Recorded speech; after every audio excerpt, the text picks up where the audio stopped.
sanga mbutu kufufuka kapweni mono kusongo wa muhere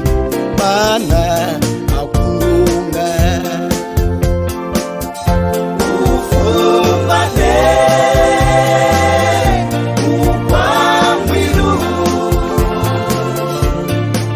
tena mwango Jese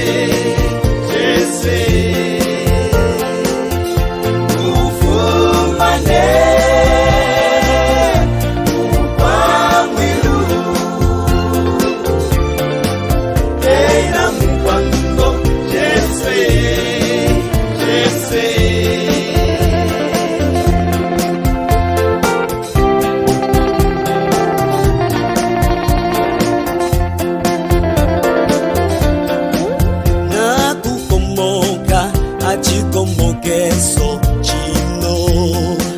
tukwejidiva mwana muchijimbikilo chanaye kusongo mumu tuiza imono aye makola nikutatukila mungoloje atuma mona lume mungoje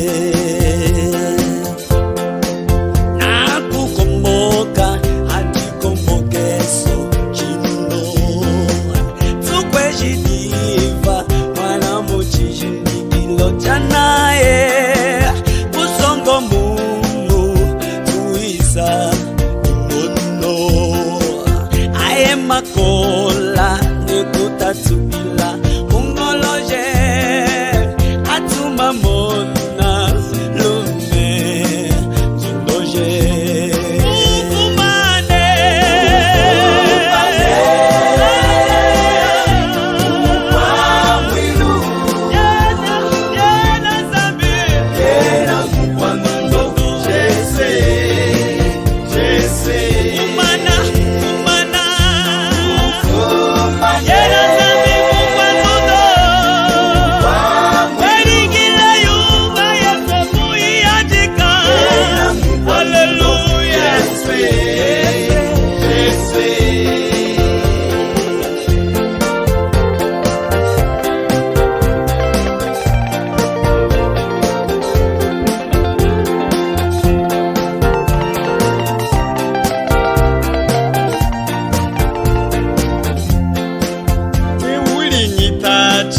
chakungutanga chipwe kashitu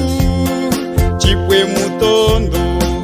alioze kuzangole wangutangile kama mutu wanguhelemana akutala chipe manyi chipi kusongo wangu sanyi kine hangango kuingile teuli nyitachi chakungutanga chipwe kashitu chipwe mutondo alioze kuzango